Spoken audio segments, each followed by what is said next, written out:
Assalamualaikum warahmatullahi wabarakatuh. Perkenalkan, nama saya Meisya Layunesa Putri dari kelas 12 MIPA 2 nomor absen 22. Kali ini saya melaksanakan ujian praktik ekonomi, yaitu melakukan presentasi tentang bab yang sudah ditentukan, yaitu kertas kerja.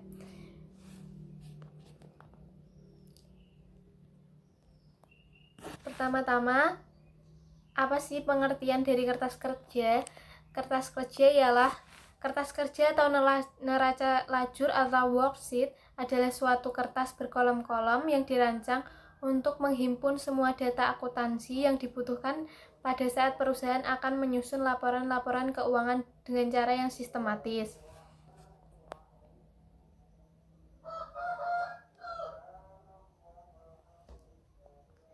Dalam akuntansi kita mengenal 3 proses kegiatan, yaitu 1. Mencatat transaksi dalam jurnal, 2. Memposting jurnal ke buku besar, 3. Menyusun neraca saldo.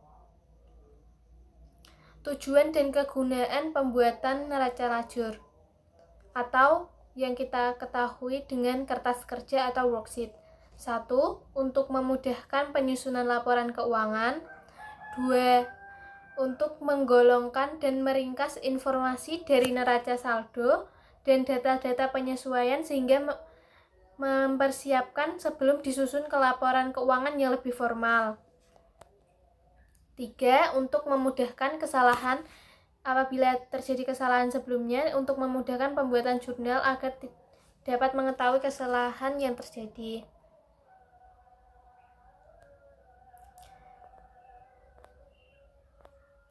Ketentuan neraca lajur. 1. Neraca lajur disusun untuk memindahkan data neraca saldo dan jurnal penyesuaian. 2. Neraca lajur haruslah disusun berkolom-kolom. Untuk perusahaan dagang atau jasa biasanya terdiri dari 10 atau 12 kolom. Neraca lajur harus dilengkapi informasi mengenai nama perusahaan, neraca lajur, dan periode pembuatan neraca lajur yang diletakkan di bagian atas. Neraca lajur dibedakan menjadi 2, atau kertas kerja dibedakan menjadi 2, yaitu 1. Neraca lajur 10 kolom, yang kedua neraca lajur 12 kolom. Biasanya neraca lajur 12 kolom ialah neraca lajur yang sudah lengkap. Seperti ini contoh dari neraca lajur 10 kolom. Terdapat neraca saldo penyesuaian, perkiraan, neraca saldo penyesuaian, rugi dan laba, dan neraca. Neraca lajur 12 kolom. Seperti yang diketahui tadi, neraca lajur 12 kolom adalah neraca lajur yang sudah lengkap. Biasanya terdapat kredit dan debit. Seperti ini contoh dari neraca lajur 12 kolom. Terdapat debit dan kredit. Langkah-langkah pembuatan neraca lajur. Pertama, nama perusahaan, neraca lajur, dan periode penyusunan ditulis di tengah atas. 2. Mengisi kolom keterangan untuk nama-nama akun. 3. Menyiapkan neraca saldo pada kertas kerja. 4. Menyiapkan penyesuaian dalam kolom penyesuaian. 5. Memasukkan saldo yang telah disesuaikan dalam kolom neraca saldo setelah penyesuaian. 6. Berdasarkan angka dari neraca saldo setelah disesuaikan, kolom 5 dan kolom 6 dipilih akun pendapatan dan beban dan dimasukkan ke kolom laporan laba rugi, yaitu kolom 7 debit dan kolom 8 kredit. Kolom ke-7 dijumlah dan juga kolom 8. Jika kolom 8 lebih besar daripada kolom 7, maka laba. Angka selisih dimasukkan pada kolom 7 dan sebaliknya.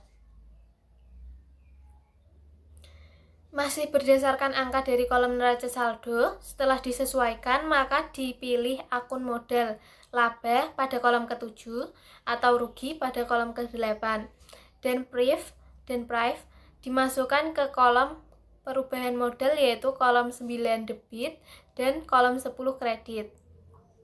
Pada perusahaan yang mengalami laba, maka angka laba dari kolom 7 dimasukkan ke kolom 10.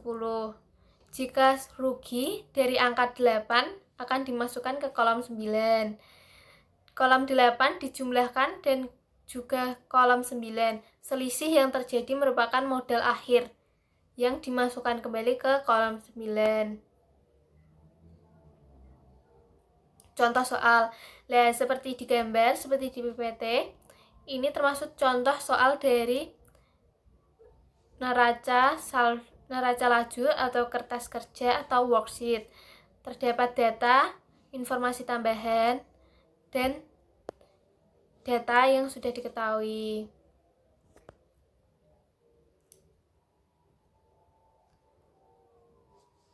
Sekian dari saya. Wassalamualaikum warahmatullahi wabarakatuh. Terima kasih.